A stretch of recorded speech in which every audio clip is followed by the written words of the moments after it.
Are you ready to take your business on the road and transport commercial goods into Canada? Great! But before you hit the highway, there's one important thing you need to have in your arsenal: a Canadian Highway Carrier Code. This 4-character identifier, assigned by Canada Border Services Agency, CBSA for short, will help ensure your shipments are cleared seamlessly by a customs broker. It's required for filing an ACI eManifest, using PAR's barcode labels, and hauling commercial goods into Canada. This unique identifier is a must-have for anyone in the transportation industry. Whether you're a trucking company, an owner-operator, or a freight forwarder, you'll need a highway carrier code to conduct business with the CBSA. In this tutorial, I'll guide you through the process of obtaining your very own non-bonded highway carrier code. So buckle up and let's get started. Before you apply, it's important to determine if you qualify for a bonded or non-bonded carrier code. For more information and to find out which one is right for you, head on over to CBSA's website.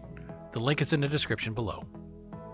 The process is simple and straightforward, but it's important to pay attention to the details and follow the instructions provided by CBSA. First, head on over to CBSA's Highway Carrier Code application page. From there, you'll find all the information you need to get started. Then, you'll need to fill out the form BSF 329-7 form, which is provided on the site. Once you've downloaded and opened the form, be sure to scroll down and read the instructions carefully. CBSA has laid them out in a very clear and easy to follow manner. When you're ready to fill out the form, start at the top by entering your legal registered name of the company. And if you have a different company name that you operate under, enter it in this field. And don't forget to select your language of correspondence as well. Now enter the physical address and mailing address if it's different.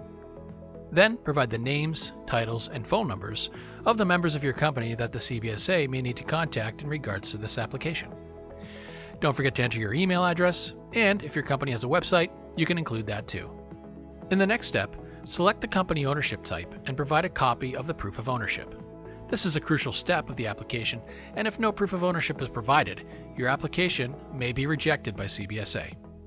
For a corporation, you'll need to provide articles of incorporation or business registration documents. For a partnership, you'll need to provide business registration documents that list all the partners.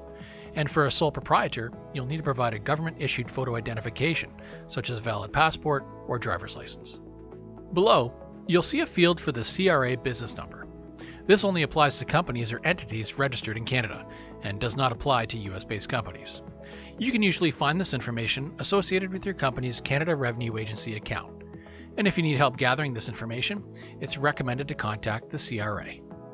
Next, you'll see a field for a shared secret code. This is optional, and only needed if your company plans on using the CBSA's ACI eManifest portal. A shared secret is a code that will be provided to you to gain initial access to their portal. It's important to note that you do not need a shared secret code if you'll be using a third-party eManifest provider, such as BorderConnect. The next part of providing your vehicle information is optional, but it's recommended to provide at least one vehicle in your application. And if you'd like to provide the list of your fleet vehicles to CBSA, you can include all that information on the supplemental document below. Now, select the type of carrier code application you're applying for. In this scenario, of course, we're covering the application for a new non-bonded carrier code. So just select the option non-bonded, and then you can skip all the way down to the certification section in field 20. In the certification section, you'll need to print your name, enter your title, and email. Then, sign and date the application, confirming that all the details entered are correct. And if an agent is applying on your behalf, such as a customs consulting agent or customs broker, they will have to fill out the third-party consent information below. Congratulations! You've completed the BSF 329-7 form for your non-bonded Canadian Highway Carrier Code application.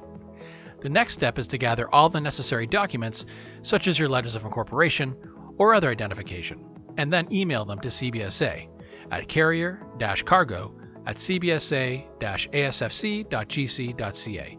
The email address, of course, will be listed in the description below. Once CBSA receives your application, it'll typically take about 1 to 2 business days to be approved, and then you'll be provided with your non-bonded highway carrier code. With that, you'll be free to transmit ACI eManifest using BorderConnect and order the required PARS barcode labels from BorderPrint. Links to register for ACI eManifest and to order your PARS barcode labels will also be provided in the description below. By following these steps, you'll be well on your way to transporting your commercial goods into Canada with ease. So get ready to hit the road and take your business to new heights. Hi. I hope you enjoyed this video and found it helpful. Subscribe below for more videos like this, or sign up to Border Connect for a free 45-day trial using special promo code EASY45. Thanks for watching.